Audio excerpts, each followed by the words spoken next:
So the Afrikaner Leadership Network is offering its expertise to help address problems that are facing the country. The group is vowed to help the government address collapsing infrastructure, water shortages and rising crime. But for more on this, let's speak to Dr Theuns Eloff of the Afrikaner Leadership Network. Dr Eloff, a good morning to you. Thank you so much for joining us. So we don't have a lot of time, so let's go straight into it. The Afrikaner Leadership Network, what is it, who is part of it, and why the formation of this network? The network is exactly what it says. It's a network of existing organizations. Afrikaners have a tendency not to agree on many things, as many groups, but we got, after a process of 3 years, a group of organizations to agree on these basic tenets and premises. And as you said, the basic message is we're here to stay, but we're also here to build with others. Who are in the group? There are a wide variety of organizations. I think viewers would know that the Solidarity Movement is an overarching body of a number of organizations. Under it, Solidarity Movement is the Solidarity Trade Union, AfriForum, Academia, etc., etc. But there are also other organizations involved in this initiative, like the Afrikaner Bond, the old Broederbond, the NEASA, as well as the Suid-Afrikaanse Academie vir Wetenskap en Kunst, the Afrikaans version of the South African Academy. And then there are quite a number of individual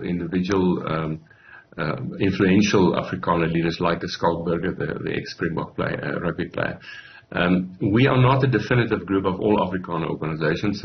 This group came together after having agreed a memorandum of understanding with the Thabo Mbeki Foundation around a dialogue, but also around certain projects. And we carried on. And this morning we will ask organizations and other individuals who want to join this to sign up at a ceremony at the Voetrekker Monument.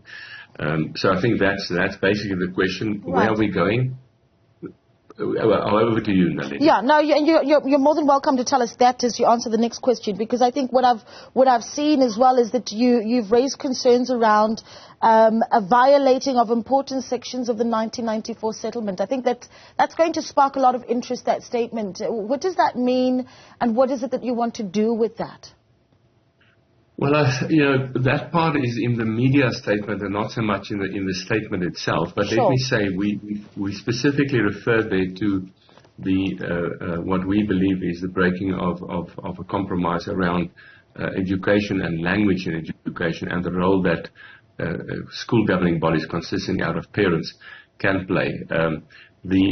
As an outflow, and this was at CODESA and also at the constitutional negotiations. The parties agreed that there would be a cooperative relationship between the National Department of Education. And what does that mean for social cohesion ambitions that the country has? Look, we're saying we don't want anything more than other cultural groups, language groups have. I mean, if you drive into Ndundi, you will know that this is a Zulu area. There's no legislation about that. It's just the way it happens.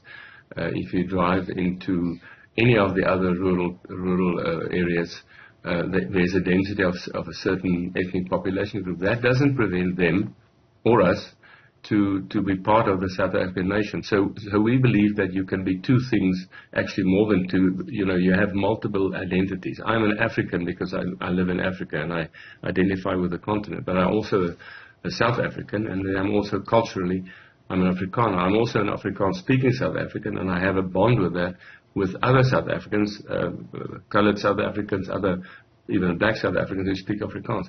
So we don't see these things as mutually exclusive, and social cohesion, we believe, can be achieved if cultural groups can live together and live alongside each other. So we're not speaking of a Volksstaat, we're not speaking of separate neighborhoods or anything. We're talking about the principle that a culture can in a certain area can be more than another culture, but together we want to form one nation. Yeah, I mean, we face a lot of challenges as a country, and you talk about not just the challenges faced by the country, but particularly those faced by the Afrikaner community. Talk to us about what those are, not just the country, but also the Afrikaner community, and what the solutions need to be. I mean, essentially, we're going into the May 29 polls, and there's so many fears and concerns about what the country is going to look like post those elections. Yeah, look, our frustrations are not different from any other South African frustrations. I think the language frustration, the cultural frustration is a bit stronger perhaps than with others, especially those who speak English. They don't have a problem with language. But I would say that our frustrations are, the same, electricity, water, services provided, so on. I think what we're saying is that we will want to, with any government, whoever is elected on the 29th of May, we'll want to enter into discussions with them to say, how can we as a group have our place and then support the national effort. We have already some initiatives that we're working with government at the local level. Paul Mashatile, Deputy President, I think a week or two ago in the newspaper said he wants to ask the Afrikaner organizations to help with water. Yes, he did. I think those are the things that we will focus on. It's not different frustrations. Yeah, I really wish we had more time, and I think that this is certainly going to be an ongoing discussion, and we'll be watching the work of the Afrikaner Leadership Network. But we do appreciate your time, and thank you so much for speaking to us. That there is Dr Theuns Eloff there, who is with the Afrikaner Leadership Network, made up of Solidarity, the Afrikaner Bond, and AfriForum.